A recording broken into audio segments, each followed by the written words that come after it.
সেই আমেরিকায় কি এখন সুর বদলে ফেলেছে হঠাৎ করে? তারা কি আওয়ামী লীগের দিকে ঝুঁকছে? তাহলে দক্ষিণ এশিয়ার ভূ রাজনীতিতে এক বিশাল পরিবর্তন আসছে, সে কথা বলাই যায়। আর এই আন্তর্জাতিক বিষয়গুলোর কারণেই শেখ হাসিনা ফিরে আসার ইঙ্গিত দিয়েছেন। যে কোনো সময়ের চাইতে বাংলাদেশ আওয়ামী লীগ এই মুহূর্তে বাংলাদেশের সব থেকে জনপ্রিয় দল এবং বঙ্গবন্ধু কন্যা এই মুহূর্তে বাংলাদেশে সব থেকে বেশি জনপ্রিয় রাষ্ট্রনায়ক। আওয়ামী লীগ কেন ফিরবে, কি কারণে ফিরবে, কেন আওয়ামী লীগকে ফিরতেই হবে, আপনারা কি জানেন? এবার সুপ্রিম কোর্টের একজন আইনজীবী তিনি যেটা বলেছেন সেটা হচ্ছে প্রফেসর ইউনূসের বিরুদ্ধে মামলা, তার কর্মকাণ্ডের বিরুদ্ধে মামলা, এবং সেই মামলায় আসামি হবেন 1 নম্বর প্রফেসর ইউনূস এবং 2 নম্বর আসিফ নজরুল। শেখ হাসিনা প্রতিদিন টেলিগ্রাম বার্তায় এক একটা অ্যাটম বোম ছাড়ছে তার বক্তব্যের মাধ্যমে, আর বাংলাদেশে তোলপাড় সৃষ্টি হচ্ছে। বাংলাদেশে এখন প্যান্ট ভিজিয়ে ফেলতেছে এনসিপির টোকাই সমন্বয়করা। দর্শক, নতুন একটা নিউজ আপনাকে স্বাগতম। প্রিয় দর্শক, বিগত যে কোনো সময়ের থেকে বর্তমান সময়ে সাবেক প্রধানমন্ত্রী শেখ হাসিনা এবং আওয়ামী লীগ জনপ্রিয়তার শীর্ষে রয়েছে, এমনটাই দাবি করছেন একজন বিশ্লেষক। দর্শক মণ্ডলী, তিনি আরো বলেছেন আওয়ামী লীগ ফিরবে এবং নির্ধারিত সময়ের মধ্যেই ফিরবে, যেমনটা বলেছেন সাবেক প্রধানমন্ত্রী শেখ হাসিনা। প্রিয় দর্শক, আপনাদের কাছে জানতে চাই, বর্তমান সময়ে জনপ্রিয়তার শীর্ষে কি সত্যিই আওয়ামী লীগ এবং সাবেক প্রধানমন্ত্রী শেখ হাসিনা রয়েছেন? দর্শক, এই বিষয়টি নিয়ে আপনার মূল্যবান মতামতটি অবশ্যই কমেন্ট করে জানিয়ে দিন। এছাড়াও দর্শক, বর্তমান রাজনৈতিক প্রেক্ষাপটকে বিশ্লেষণ করে বিভিন্ন বিশ্লেষকগণ বলছেন যে এবার আমেরিকা আওয়ামী লীগের দিকে ঝুঁকছে। নেপাল থেকে বিতাড়িত হয়ে, চীন থেকে বিতাড়িত হয়ে ভারতের দ্বারস্থ হয়েছেন ডোনাল্ড ট্রাম্প, আর এতে করেই আওয়ামী লীগের বাজিমাত। দর্শক মন্ডলী, সে বিষয়টি নিয়ে থাকছে চাঞ্চল্যকর রিপোর্ট, যেটা আজকের এই নিউজটি সম্পূর্ণ দেখলেই জানতে পারবেন। দর্শক, আর বেশি কথা বলবো না, চলুন দেখে আসবো আজকে সেই কাঙ্ক্ষিত ভিডিওগুলো। তবে তার আগে বলবো, যারা এখনো চ্যানেলটি সাবস্ক্রাইব করেননি অবশ্যই চ্যানেলটি সাবস্ক্রাইব করে পাশে থাকা বেল আইকনটি ক্লিক করে দিন।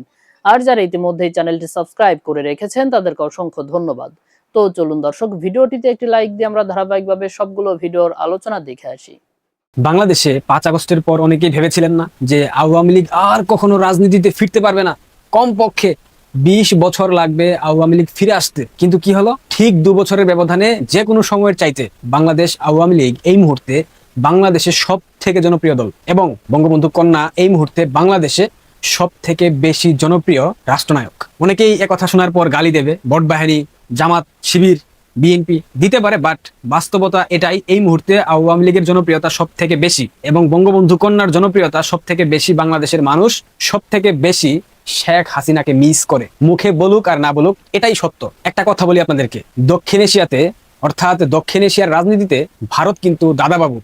যে যত কথাই বলেন না কেন, যত কথাই বলুক না কেন, যতই দিল্লি না ঢাকা স্লোগান দিক, দিন শেষে দিল্লির দরবারে প্রবেশের অনুমতির জন্য সব বদমাইশরা যারা এই ধরনের স্লোগান দেয়, এরা দিল্লির পা চাটে, শুধুমাত্র দিল্লির দরবার হলে প্রবেশের জন্য যা কিছু করে, চামচামি, পা চাটা, সবকিছু, কিন্তু মুখে বলে আওয়ামী লীগ ভারতের দালাল, আওয়ামী লীগ বিজেপির একটা অর্গান।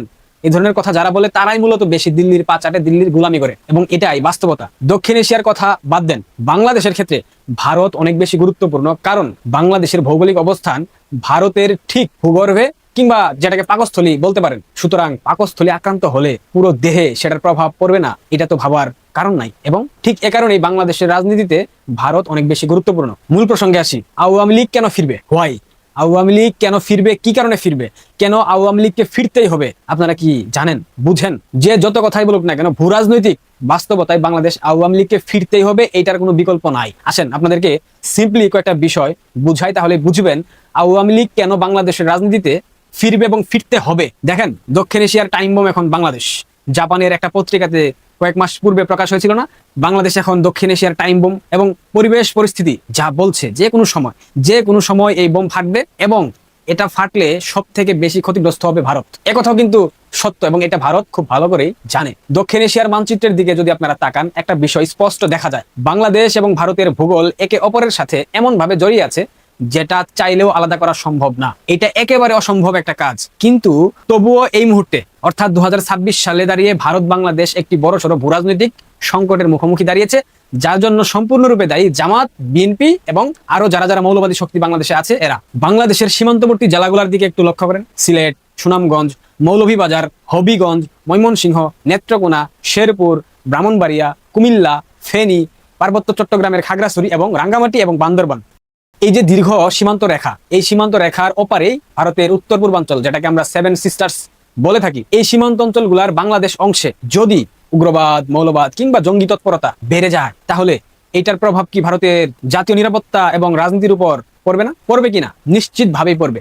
বাংলাদেশের বর্তমান সীমান্ত পরিস্থিতি ঠিক কেন, কি কারণে দিল্লির নীতি নির্ধারকদের রাতের ঘুম উড়িয়ে দেওয়ার জন্য যথেষ্ট, পাশাপাশি বাংলাদেশের রাজনৈতিক ক্ষমতার পরিবর্তন কিভাবে, কেমনে এই অঞ্চলের নিরাপত্তা সমীকরণকে সম্পূর্ণ বদলে দিয়েছে, সেটা আপনাদের বুঝতে হবে। এর মাঝেও কিন্তু একটা ইঙ্গিত দেয় আওয়ামী লীগ এ কারণেই ফিরবে। প্রথমেই বুঝতে হবে এই অঞ্চলের ভূগোলকে। সিলেট এবং পার্বত্য চট্টগ্রামের সীমান্ত এলাকাগুলো পাহাড়ি, দুর্গম এবং অনেক জায়গায় ঘন জঙ্গলে ঘেরা। এই ধরনের ভৌগোলিক অবস্থান যে কোনো আন্ডারগ্রাউন্ড কিংবা উগ্রপন্থী সংগঠনের জন্য নিরাপদ আশ্রয়স্থল। দীর্ঘদিন ধরে বিভিন্ন আন্তর্জাতিক নিরাপত্তা সংস্থার রিপোর্ট বলছে, পাশাপাশি আমাদের গোয়েন্দা সংস্থাগুলো বলছে, পাকিস্তান ভিত্তিক জঙ্গি সংগঠন লস্কর ই তৈয়বা এবং জৈশে মোহাম্মদ, এই সংগঠনগুলোর জঙ্গিরা ভারতের অভ্যন্তরে সরাসরি আঘাত হানতে না পেরে বাংলাদেশের মতো প্রতিবেশী দেশের সীমান্ত অঞ্চলগুলোকে ট্রানজিট রুট হিসেবে ব্যবহার করে বাংলাদেশের ক্ষেত্রে যে অঞ্চলগুলোর নাম আমি ইতিমধ্যে বলেছি, এই অঞ্চলগুলোতে এরা অবস্থান করছে এবং দীর্ঘদিন থেকেই তাদেরকে প্রশিক্ষণ দেওয়া হচ্ছে। এটা কিন্তু কখনোই সীমান্তের জন্য ভালো লক্ষণ না। রাজনৈতিক অস্থিরতা এবং আইন শৃঙ্খলার শিথিলতার সুযোগ নিয়ে এই উপাদানগুলো ভারতের উত্তর পূর্বাঞ্চলীয় বিচ্ছিন্নতাবাদী গোষ্ঠীগুলোর সাথে অস্ত্র এবং অর্থ চোরাচালানের নেটওয়ার্ক গড়ে তুলতে পারে। সীমান্তে যদি উগ্রবাদের পুনরুত্থান ঘটে, তবে ভারতের ভেতরের শান্ত হয়ে আসা উগ্রবাদী গোষ্ঠীগুলো আবারও অক্সিজেন পাবে, যেটা গত 2 বছর যাবত ইউনূস দিয়েছে, এখন তারেক রহমান দিচ্ছে, জামাত দিচ্ছে। এখন প্রশ্ন হলো, বাংলাদেশের রাজনৈতিক নেতৃত্ব এই নিরাপত্তা সমীকরণকে কিভাবে নিয়ন্ত্রণ করবে? মানে আমাদের কার্ড বাবা কিভাবে নিয়ন্ত্রণ করবে? আমি তার কথাই বলছি। দেখেন, 2001 থেকে 2006 সালে বিএনপি জামায়াত জোট সরকারের আমলে সে সময় ভারতের উত্তর পূর্বাঞ্চলের উলফার সাথে যে বিচ্ছিন্নতাবাদী গোষ্ঠীগুলো ছিল, এরা বাংলাদেশের মাটিতে আশ্রয় পেয়েছিল, যেটার আশ্রয়দাতা ছিল আমাদের ম্যাডাম খালেদা জিয়া এবং তার গুণধর পুত্র তারেক রহমান। সেই বিখ্যাত 10 টাকা অস্ত্র মামলার কথা তো আপনাদের নিশ্চয়ই মনে আছে। এটাই সব থেকে বড় প্রমাণ, যেখানে ভারতের আসামের বিচ্ছিন্নতাবাদীদের জন্য আনা বিপুল অস্ত্র চট্টগ্রামে ধরা পড়েছিল। এ কারণেই দিল্লির কৌশলগত মহলে একটি দীর্ঘমেয়াদী ধারণা সৃষ্টি হতে বাধ্য হয়েছে যে বিএনপি সরাসরি উগ্রবাদ ছড়াক কিংবা না ছড়াক, তাদের রাজনৈতিক মিত্র জামায়াত ইসলামী এবং আরো অন্যান্য উগ্রবাদী দলগুলোর উপর তাদের কোনো নিয়ন্ত্রণ থাকে না, থাকবে না, যার ফলে তাদের আমলে উগ্রবাদীরা এক ধরনের পরোক্ষ পৃষ্ঠপোষকতা পেয়ে যায়। বর্তমানেও সেই ধারাবাহিকতা চলছে। বিএনপি ক্ষমতায় আসার পর থেকে উগ্রবাদীদেরকে ধারাবাহিকভাবে পৃষ্ঠপোষকতা করছে, তারা উগ্রবাদীদেরকে সর্বাত্মক সহযোগিতা করছে কিভাবে সীমান্তবর্তী অঞ্চলগুলোকে উত্তপ্ত করা যায়। ঠিক এর বিপরীতে 2009 সালে আওয়ামী লীগ সরকার গঠন করার পর ভারতের নিরাপত্তা উদ্বেগকে সর্বোচ্চ অগ্রাধিকার দিয়েছে।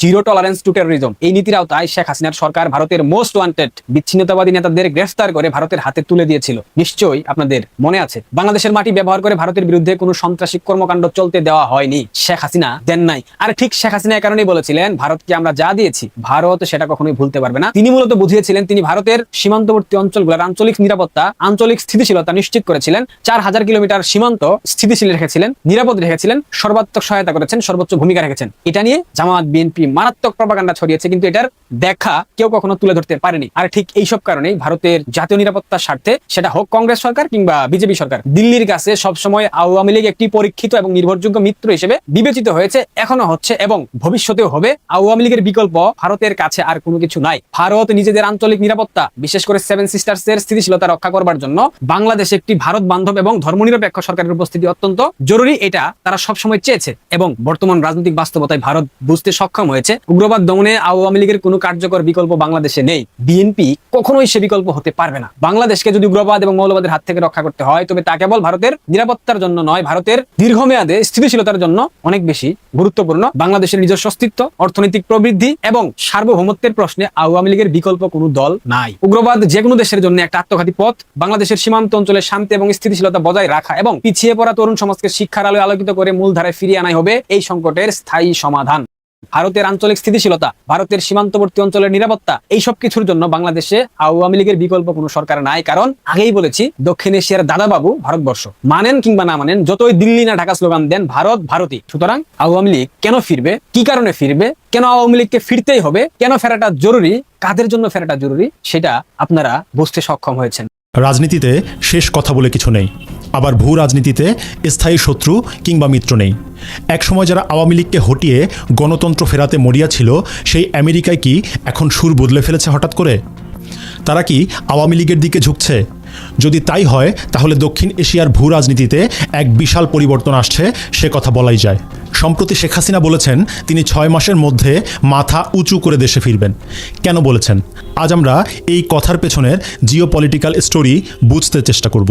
নেপাল থেকে মার্কিন দূতের ফিরে আসা আর রাশিয়া, ভারত, চীন বা আরআইসি জোটের নতুন সমীকরণ কি ঢাকাকে নিয়ে ওয়াশিংটনের চিন্তা বদলে দিচ্ছে? আমেরিকা কি আসলেই আওয়ামী লীগের দিকে ঝুঁকছে, নাকি এটি কেবলই অস্তিত্ব রক্ষার নতুন এক কৌশল? অতীতে আমরা দেখেছি আমেরিকা বাংলাদেশের ব্যাপারে কতটা কঠোর ছিল। গণতন্ত্র, মানবাধিকার, নির্বাচন সবগুলো নিয়ে মার্কিন যুক্তরাষ্ট্র শেখ হাসিনা সরকারকে চাপের উপরে রাখার চেষ্টায় মগ্ন ছিল, যার ফলশ্রুতিতে 5 আগস্ট দেশকে অস্থিরতা এবং গৃহযুদ্ধ থেকে বাঁচাতে শেখ হাসিনা বাংলাদেশের সামরিক বিমানে করে ভারতে চলে যান। শেখ হাসিনার সরকারকে উৎখাতের পেছনে আমেরিকার ডিপ স্টেটের প্রত্যক্ষ ভূমিকা ছিল। সেই মেটিকুলাস ডিজাইনের কথা যেমন ইউনুস বলেছিলেন, তেমনি ডোনাল্ড ট্রাম্প নির্বাচিত হবার পর আমরা তার মুখ থেকেই শুনেছিলাম $29 মিলিয়ন কথা। এখন প্রশ্ন হলো, আমেরিকা কি তার অবস্থান পরিবর্তন করছে? আর এটা বুঝতে হলে আমাদের আগে 2টা জিনিস বুঝতে হবে। আমেরিকা বাংলাদেশে কোন মডেল চেয়েছিল, আর একটা বিষয় হলো বাংলাদেশে আমেরিকার স্বার্থগুলো কী কী ছিল। দেখুন, আমেরিকা যে সব দেশে সফল তা কিন্তু নয়, অনেক দেশেই তাদের পরিকল্পনা ব্যর্থ হয়েছে। আমেরিকার চাওয়া ছিল বাংলাদেশে পাকিস্তানের পরিস্থিতি সৃষ্টি করা, অর্থাৎ ইমরান খানকে যেমন জেলে ভরে রাখা হয়েছে, শেখ হাসিনাকেও তেমনি গণভবনে হাজারো মানুষ ঢুকিয়ে হত্যা করা অথবা জেলে পুরে রাখা, যার কোনোটি বাস্তবায়ন সম্ভব হয়নি। আরেকটা বিষয় হলো পাকিস্তানের প্রেক্ষাপট আর আমাদের প্রেক্ষাপটে আরও কিছু ভিন্নতা আছে। যেমন সীমান্তবর্তী দেশ, পাকিস্তান চীন নির্ভর এবং পাকিস্তানের সন্ত্রাসী সংগঠনগুলো চীনের জন্য তেমন কোনো বড় থ্রেট নয়। কিন্তু বাংলাদেশের সীমান্ত ভারতের সাথে, আর বাংলাদেশে রয়েছে ব্যাপক রকমের ভারত বিরোধিতা। এই ভারত বিরোধিতার কথাটি মনে রাখবেন, তাহলে ভিডিওর শেষে বুঝতে সুবিধা হবে কেন আমেরিকা তাদের পরিকল্পনা পরিবর্তন করবে। আমেরিকার বাংলাদেশের প্রধান স্বার্থ ছিল বঙ্গোপসাগরে নিজেদের একটা শক্ত অবস্থান তৈরি করা, যে ব্যাপারে শত চাপ দিয়েও শেখ হাসিনাকে রাজি করাতে পারে নাই তারা। এরপর আছে তাদের বার্মা অ্যাক্টের বিষয়, বাংলাদেশের ভেতর দিয়ে মানবিক করিডোরের নামে মিয়ানমারে প্রবেশ করা, মিয়ানমারের রিয়ার আর্থ মিনারেলের ওপর ভাগ বসানো, এই অঞ্চলে শক্ত ঘাঁটি গেড়ে চীন এবং ভারতের ওপর ছড়ি ঘুরানো। কিন্তু জো বাইডেনের দালাল ইউনুস তাদের মন মতো সব চাওয়া পূরণ করলেও এই বিষয়ে আমেরিকার সামনে বড় বাধা ভারত, চীন এবং রাশিয়া। হ্যাঁ, এটা সত্য যে ইউনুস কথিত বাণিজ্য চুক্তির নামে এক দাসত্বের চুক্তি করে বাংলাদেশকে শেকলবন্দি করে গিয়েছে, কিন্তু আমেরিকার যে প্রধান লক্ষ্য বঙ্গোপসাগরে ঘাঁটি গাড়া, সেটা কি ভারত, চীন, রাশিয়া খুব সহজে মেনে নেবে বলে আপনি মনে করেন? এখন তাহলে প্রশ্ন এসে যায়, যে আওয়ামী লীগ শত চাপের কাছেও নতি স্বীকার না করে ক্ষমতা ছেড়ে দিল, সেই আওয়ামী লীগ কি তাহলে এখন আমেরিকার দেয়া কোনো শর্তে রাজি হয়ে যাচ্ছে? এটা বুঝতে হলে বর্তমান জিওপলিটিক্সের কিছু হালচাল বোঝা জরুরি, আর এটা বুঝলেই বুঝে যাবেন কেন আওয়ামী লীগের ব্যাপারে নমনীয় হতে পারে আমেরিকা। বিশ্লেষকরা লক্ষ্য করছেন ওয়াশিংটনের ভাষায় এখন আর সেই আগের মতো আক্রমণাত্মক সুর নেই। কেন এই ইউটার্ন? আমেরিকা বুঝতে পারছে দক্ষিণ এশিয়া তাদের ভ্যালু বেসড পলিটিক্স বা গণতন্ত্রের বুলি অনেক সময় তাদের নিজেদেরই স্বার্থের বিরুদ্ধে যাচ্ছে। তারা হিসেব কষে দেখছে বাংলাদেশে তারা যদি আওয়ামী লীগকে পুরোপুরি মাইনাস করে দেয় এবং তাদের লক্ষ্য বাস্তবায়নে এগিয়ে যায়, তাহলে ভারত, চীন এবং রাশিয়া এক হয়ে যাবে, আর এই 3 পরাশক্তি এক হয়ে গেলে আমেরিকা এই অঞ্চল থেকে ছিটকে পড়বে। সাম্প্রতিক একটি ঘটনা পুরো বিশ্বকে চমকে দিয়েছে। ভারতে নিযুক্ত মার্কিন রাষ্ট্রদূত সার্জিও গোর নেপাল সফরে গিয়েছিলেন, কিন্তু নেপালের প্রধানমন্ত্রী বালেন্দ্র তার সাথে দেখা করতে অস্বীকৃতি জানান। একটি ছোট দেশ যখন আমেরিকার মতো একটা পরাশক্তির দূতকে এভাবে ফিরিয়ে দেয়, তখন বুঝতে হবে এই অঞ্চলে আমেরিকার দাপট কতটা প্রশ্নের মুখে পড়েছে। আমেরিকাও বুঝতে পারছে হিমালয়ের দেশগুলোতে তাদের প্রভাব কমছে।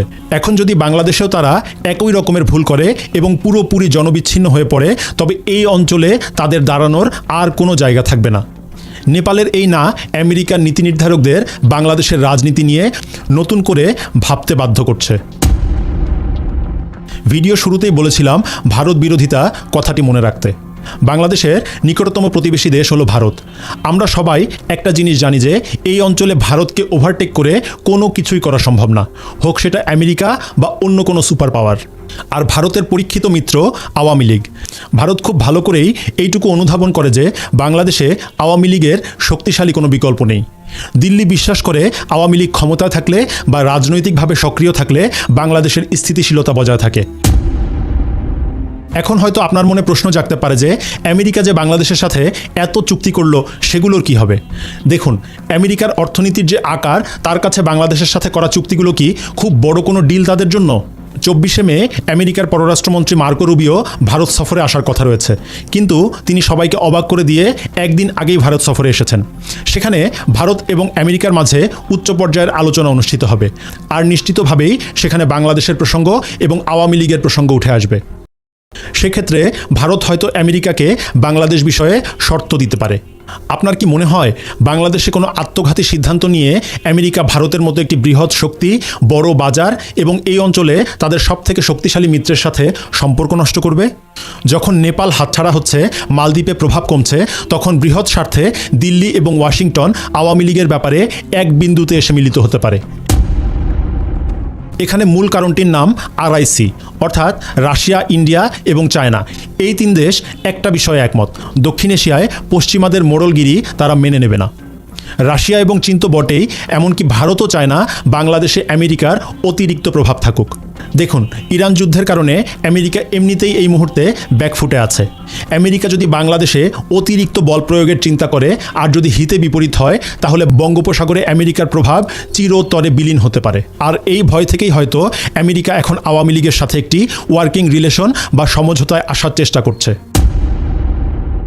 বাংলাদেশের অন্তর্বর্তীকালীন সরকারের সময়ে ভঙ্গুর আইন শৃঙ্খলা পরিস্থিতি, উগ্রবাদী সংগঠনের উত্থান ওয়াশিংটনকে দুশ্চিন্তায় ফেলেছে। ভারত তাদের সীমান্ত নিরাপত্তার স্বার্থে যে কোনো রকম পদক্ষেপ নিতে পিছপা হবে না।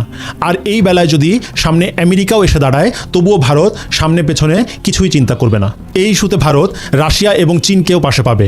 আর আমেরিকার যেহেতু প্রধান মাথা ব্যথা চীন, তাই চীনের আগ্রাসন রুখতে ভারতের এই চাওয়ার সাথে একমত হতে পারে মার্কিন যুক্তরাষ্ট্র। আমি শুরুতেই বলেছিলাম, আওয়ামী লীগ কি তাহলে আমেরিকার দেয়া কোনো শর্ত মেনে নিতে পারে? উত্তর হলো না। শেখ হাসিনা দেশের স্বার্থবিরোধী কোনো শর্ত মানবেন না, কিন্তু তারপরও আমেরিকা আওয়ামী লীগের দিকে ঝুঁকতে পারে। কারণ তা না করলে আমেরিকা এই অঞ্চলে তাদের কর্তৃত্ব হারাতে পারে। তাই এই অঞ্চলে অন্তত টিকে থাকার জন্য হলেও আমেরিকা আওয়ামী লীগের দিকে ঝুঁকতে পারে। আর এতে করে ভারতের সাথেও আমেরিকার সাম্প্রতিক সময়ে যে বোঝাপড়ার ঘাটতি রয়েছে তা কমে যাবে।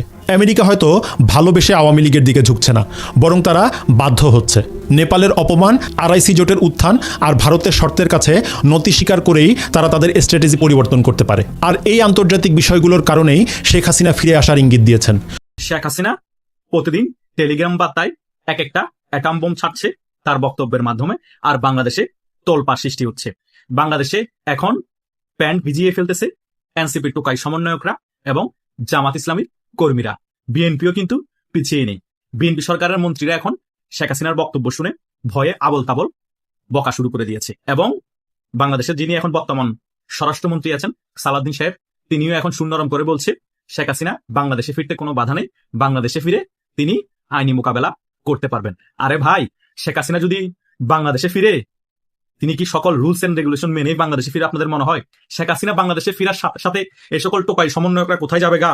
আর আইনের যে সকল কথা বলছেন, সাজানো এই সকল আইন অনেক কিছুই তছনছ হয়ে যাবে। কারণ সাজানো এই সকল রায় কিছুই থাকবে না। যারা এই সকল রায় দিয়েছে সে সকল আইনজীবীরাও বাংলাদেশে থাকবে না, থাকলেও কোথায় লুকাই থাকবে সেটাও জানা যাবে না। ওই রকম পরিস্থিতি হবে। আর শেখ হাসিনা বাংলাদেশে আসার সাথে সাথে বাংলাদেশের চিত্রই পরিবর্তন হয়ে যাবে। বিএনপি যদি সরকারে থাকাও, নামে মাত্র সরকার থাকবে। সারা বাংলাদেশ আওয়ামী লীগের নিয়ন্ত্রণে চলে আসবে, শেখ হাসিনার নিয়ন্ত্রণে চলে আসবে। যারা এখনো স্বপ্ন দেখছে শেখ হাসিনা বাংলাদেশে আসলে শেখ হাসিনাকে ফাঁসির দড়িতে ঝুলাবে, তারা এখনো জেগে জেগে স্বপ্ন দেখছে। এটাই হচ্ছে বাস্তবতা। তারা এখনো মায়ের ভোগে আছে। শেখ হাসিনাকে জেলে ভরে এবং ফাঁসির দড়িতে ঝুলানো এতই সোজা? বাংলাদেশের 7-8 কোটি আওয়ামী লীগের সমর্থকরা বসে বসে কি আঙ্গুল চুষবে? এ সকল মিথ্যা মামলা দিয়ে হয়রানি করে শেখ হাসিনাকে জেলে ভরে ফাঁসিতে ঝুলিয়ে ফেলবেন। রক্তের বন্যা বসে যাবে এবং দরকার হলে হাজার হাজার আওয়ামী লীগের নেতা কর্মীরা রাজপথে নেমে আন্দোলন করে মারা যাবে। তবুও শেখ হাসিনার ফাঁসি কার্যকর করতে পারবেন না, সেটা তো স্বপ্নেও পারবেন না। বরং শেখ হাসিনা বাংলাদেশে আসার সাথে সাথে বাংলাদেশের রাজনীতির নিয়ন্ত্রণ নিয়ে ফেলবে। হয়তোবা মধ্যবর্তী একটি নির্বাচনও হয়ে যেতে পারে। বিএনপির মনে সেই ভয় ঢুকেছে, এনসিপি টোকাই সমন্বয়কদের মনে সেই ভয় ঢুকেছে। এখন টকশোতে গিয়ে গোলাম মাওলা রনিদের মতো সুশীলরা বলতে শুরু করে দিয়েছে যে জুলাইয়ের স্পিরিট যারা ধারণ করে সকলে আমরা ঐক্যবদ্ধ থাকতে হবে। তাছাড়া শেখ হাসিনার বাংলাদেশে আসা ঠেকানো সম্ভব না। আর শেখ হাসিনা বাংলাদেশে আসলে কোনো নিয়ম মেনে বাংলাদেশে আসবে না। সালাউদ্দিন সাহেব যেটা মনে করছে সেটা কিছুই হবে না। শেখ হাসিনার হাতেই বাংলাদেশের রাজনীতির নিয়ন্ত্রণ চলে যাবে। ভাই একটা জিনিস বুঝতে হবে, যেখানে শেখ হাসিনাকে বিশ্বের যত মোরাল আছে সকলে সমর্থন করতেছে, শুধু আমেরিকা ছাড়া। আমেরিকা কি এমন সমর্থন দিয়ে শেখ হাসিনা দেশে ফিরে আসা ঠেকাবে? সম্ভব? সম্ভব না। যেখানে ভারত 100-100 বাংলাদেশ আওয়ামী লীগ এবং শেখ হাসিনাকে সাপোর্ট দিবে, চীনও মনো সমর্থন দিবে, রাশিয়া তো 100-100 সমর্থন দেওয়ার জন্য বসে আছে। সে কারণেই তো বাংলাদেশের মধ্যে তোলপাড় তৈরি হয়েছে। ফেসবুকের মধ্যে ঢুকলে এখন দেখা যায় শেখ হাসিনার জনপ্রিয়তা কতটুকু। বাংলাদেশের খেটে খাওয়া মানুষের মুখে এখন শুধু শেখ হাসিনার গুণগান, শেখ হাসিনার উন্নয়নের কথা। বাংলাদেশ এখন কোন পরিস্থিতিতে আছে আপনারা এখন একটু চিন্তা করে দেখুন। সকল কিছু শেখ হাসিনার অনুকূলে। এই বিএনপি সরকার এবং জামাত জোট মিলেই পরিবেশ সৃষ্টি করে ফেলেছে শেখ হাসিনা যাতে খুব শীঘ্রই বাংলাদেশে আসে এবং বাংলাদেশের রাজনীতি নিয়ন্ত্রণ করে। এটা কিন্তু শেখ হাসিনা নিজে একা করতে সক্ষম হয়নি। বিএনপি এবং জামাত জোট শেখ হাসিনাকে এটা করতে সহযোগিতা করেছে তাদের অপরাজনীতির কারণে এবং ভুলভাবে দেশ শাসনের কারণে। আর ডক্টর মুজার আহমেদ জাহেলিয়াতের যে শাসন ছিল সেটার কারণে বাংলাদেশের জনগণ এই 2 বছরে ক্লিয়ারলি বুঝে গিয়েছে শেখ হাসিনা ছাড়া বাংলাদেশে কেউ সুন্দরভাবে দেশ শাসন করতে পারবে না। বাংলাদেশের যদি উন্নয়ন করতে হয়, বাংলাদেশে যদি সুশাসন প্রতিষ্ঠা করতে হয়, বাংলাদেশ আওয়ামী লীগের রাজনীতি বাংলাদেশে প্রয়োজন এবং বাংলাদেশ আওয়ামী লীগ আবার ক্ষমতায় আসা প্রয়োজন। বাংলাদেশ আওয়ামী লীগ বাংলাদেশের রাজনীতির জন্য অন্তত মন্দের ভালো।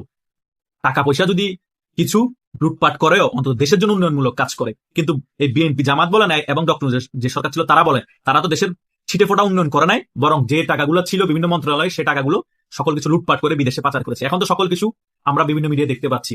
6,000 কোটি টাকা আসিফ মাহমুদ এবং তার পিএসও উঠিয়ে নিয়েছে তার মন্ত্রণালয়ের যে দপ্তর ছিল সেখান থেকে। এবং আসিফ নজরুল কিভাবে কি বাণিজ্য করেছে ম্যাজিস্ট্রেটদেরকে রদবদলে, সকল কিছু আমরা বিভিন্ন জায়গায় নিউজের মাধ্যমে দেখতে পাচ্ছি। লুটপাটের অঙ্গরাজ্য ছিল বাংলাদেশ ডক্টর শাসন আমল। এখন তো চাঁদাবাজের অঙ্গরাজ্য, লুটপাটের অঙ্গরাজ্য হয়ে গিয়েছে বাংলাদেশ। এবং গুম, হত্যা, খুন এগুলো চলছেই। এবং আদালত প্রাঙ্গণও আজকে দেখলাম কক্সবাজারে, সেখানে হাজিরা দিতে গিয়েছে, সেখানে একজনকে গুলি করে তুলে নিয়ে যাওয়া হচ্ছে। আদালতে পর্যন্ত এখন মানুষ নিরাপদ না, জেলের ভিতর মানুষ নিরাপদ না। জেলের ভিতর পুলিশের সামনে, থানার ভিতর পুলিশের সামনে লোকজনকে মারা হচ্ছে, পুলিশ নির্বাক। পুলিশ ডাক দিলে তখন পুলিশকে বলা হবে আওয়ামী লীগের দোষর, পুলিশের চাকরি খেয়ে ফেলবে। এইরকম শাসন বাংলাদেশে চলছে। এই শাসন দেখে জনগণ বুঝতে পেরেছে এই শাসন যদি আর 1-2 বছর রানিং থাকে বাংলাদেশ সম্পূর্ণরূপে ধ্বংস হয়ে যাবে। বাংলাদেশে ডেইলি এরকম বাচ্চা শিশু ধ্বংস হবে, ডেইলি মাদ্রাসার মধ্যে বাচ্চা শিশু বলাৎকার হবে এবং সারা বাংলাদেশের মধ্যে গুম হত্যা দিনকে দিন বাড়তে থাকবে। এখন বিভিন্ন বনে জঙ্গলে মাথা কাটা লাশ পাওয়া যায়, নদীর মধ্যে লাশ পাওয়া যায়, খালে বিলে লাশ পাওয়া যায়। একটা দেশ এভাবে চলতে পারে না। আর এইদিকে বিএনপির মন্ত্রীরা বড় বড় গালবাজি করছে, তারা দেশে সকল কিছু ঠিক করে ফেলেছে। তাদের আমল থেকেই বাংলাদেশে যত উন্নয়ন হচ্ছে সকল কিছু প্ল্যানিং ছিল, শেখ হাসিনা এসে সেগুলো করেছে। আচ্ছা ভাই, ধরে নিলাম তাদের আমল থেকে সকল কিছু প্ল্যানিং ছিল, শেখ হাসিনা 16-17 বছরে সে সকল উন্নয়ন করেছে। এখন আবার আপনারা নিজেরা প্ল্যানিং করে নিজেরা উন্নয়ন করে একটা জিনিস দেখান না, পদ্মা সেতুর মধ্যে একটা সেতু করে দেখান না, মেট্রোলের মতো এরকম কিছু একটা করে দেখান না। তাহলে আমরা বাংলাদেশের জনগণ বুঝতে পারবো যে আপনারা প্ল্যানিংও করেন, উন্নয়নও করতে পারেন। খালি অন্যদের জিনিস দেখিয়ে দেখিয়ে প্ল্যানিং এর কথা বলেন। বাংলাদেশে যত উন্নয়নমূলক কাজ হয়েছে সকল কিছু বাংলাদেশ আওয়ামী লীগের হাত ধরে হয়েছে। দুর্নীতি করলেও তো আওয়ামী লীগ উন্নয়ন করেছে। আপনারা কি কার বাল ফেলেছেন? আপনারা শুধু সমালোচনা করা ছাড়া, 21 আগস্টের গ্রেনেড হামলা করা ছাড়া, আওয়ামী লীগকে দমন নিপীড়ন করা ছাড়া কিছুই তো আপনারা করতে পারেন না। আওয়ামী লীগ যদি বিরোধী রাজনৈতিক দলকে দমন নিপীড়ন করেও থাকে, দুর্নীতি লুটপাট যদি করেও থাকে, বাংলাদেশ অন্তত গণতন্ত্র ছিল এবং মুক্তিযুদ্ধের পক্ষের শক্তি হিসেবে বাংলাদেশে বড় রাজনৈতিক দল হিসেবে বাংলাদেশের মধ্যে আবির্ভূত ছিল বাংলাদেশ আওয়ামী লীগ এবং বাংলাদেশের সাধারণ মানুষের নিরাপত্তা ছিল এবং বাংলাদেশে উন্নয়নমূলক হাজারো কাজ করেছে। এটা এখন দৃশ্যমান, প্রত্যেক মানুষের মুখে মুখে এখন শেখ হাসিনার সুনাম। কেন? এটা আপনাদের ভুল রাজনীতির কারণে, আপনাদের অপরাজনীতির কারণে, আপনাদের ভুল শাসনের কারণে বাংলাদেশের মধ্যে শেখ হাসিনা আজ যদি 2-3 মাস যায় আরো বেশি জনপ্রিয়তা অর্জন করবে এবং বাংলাদেশের জনগণ আপনাদেরকে টেনে হিস্ট্রে ক্ষমতা থেকে নামাবে এবং শেখ হাসিনাকে বাংলাদেশে ফিরিয়ে আনা আবার ক্ষমতায় বসাবে। বেশি সময় নাই। শেখ হাসিনা সে কারণে কনফিডেন্স নিয়ে বলছে পালা বদল আবার হবে, এই সরকারের আওয়ামী লীগ আবার ক্ষমতায় আসবে, আমি 6 মাসের মধ্যে শীঘ্রই বাংলাদেশে ফিরে আসছি, সকলে প্রস্তুত থাকবে। এমনি ভারতীয় সাংবাদিক গৌতম লাহিড়ী বলে না 1 কোটি মানুষ জড়ো হবে ঢাকা শহরের মধ্যে, 100%। শেখ হাসিনা আসার আগে প্ল্যানিং করে সারা বাংলাদেশের সকল নেতাকে যদি বলে দেয়, এমপি মন্ত্রীদেরকে যদি বলে দেয় আপনাদের কর্মীদেরকে ঢাকায় আসতে বলো, 1 কোটির বেশি হবে। আবার ঢাকার মধ্যে আওয়ামী লীগের সমর্থক আছে না, ঠেকাতে পারবেন?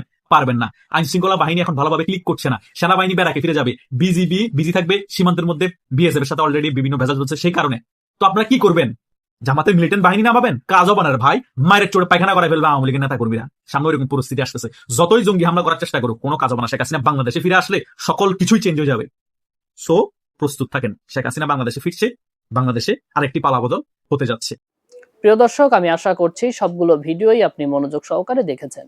সেই সাথে দর্শক, এই ভিডিওগুলো সম্পর্কিত যদি কোনো তথ্য বা মতামত থাকে তাহলে তো অবশ্যই কমেন্ট করে জানিয়ে দিন। এতক্ষণ সাথে থাকার জন্য ধন্যবাদ। নিউজটি শেষ করছে এখানেই, ফিরছে আগামী ভিডিওতে নতুন কোনো টপিক নিয়ে। আল্লাহ হাফেজ।